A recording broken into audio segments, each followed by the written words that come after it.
Sanibonani ngenza kodwa nibikelelo omkhulu wasemakhosini ndabexoxa ngofakazi. No, ngithi nje ake sibambe la emakhosini nasey'thunyeni bathanda sibingelele bonke. Empumalanga eningizimu entshonalanga enyakatho. Indaba ilana-ke ngenza kwethu. Isekuthenini kukhona obekade ebuzile lapha kuma-comment section. Lo okhuluma umkhulu wasemakhosini ndabexoxa ngofakazi uNoyigemgem Mfungela, ijaji elisheshe isiminya sokugcina. Bathi le abanye Working Dictionary. No, silana kodwa-ke ngenza kwethu. Ubuze ukuthi ubuhlalo buyafakwa yini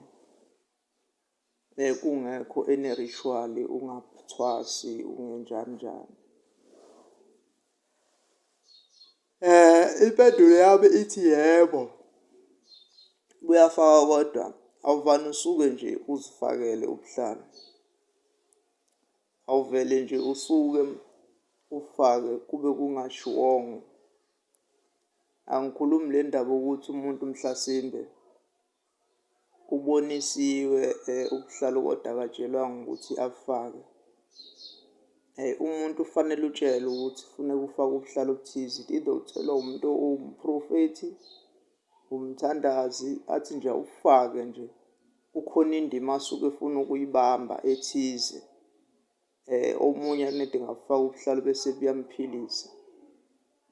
Kuyenzeka impela nje ubuhlalo buyafakwa nje kodwa hhayi noma ubani. Umuntu osuke ebonisiwe noma etsheliwe, uprofithiwe noma wabhulelwa yisangoma noma umuntu kamoya kwanesizathu naye asibonayo esinqala. Ngiyabonga. Ngixolise-ke nje ngani zakwethu ngokungakhipha amavidiyo ngazo zonke iy'khathi. Nami ngiy'bambele olwakithi uxwayi nokuningi nje engikulungisayo nengikubhekile ngani zakwethu. Nanokuthi-ke esafuna nanokubuka ukuthi abantu beza ngoba nakhu bekuzwe ukhuluma yini la ko-TikTok noma ko-YouTube nakobani bani noma social media, noma beza ngoba nakho benethemba lokuthi uye lapha futhi befuna ukukubona bese beya kwephrufa. Kusukela from ekuhloleni kuze kuyofika phezulu. Ongathembi lutho ey'ngane zakwethu akahlale kubo aqhubeke nempilo yakhe abone. Uyena ozoyibonela ukuthi impilo imsaphi, imthathaphi. Kodwa ake siy'bambe lana.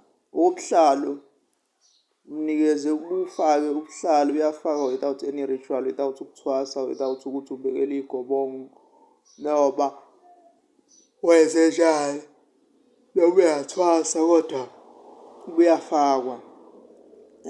Kodwa kuyaye kube nezindlela ekuyaye kwenziwe ngazo ezithize. Sometimes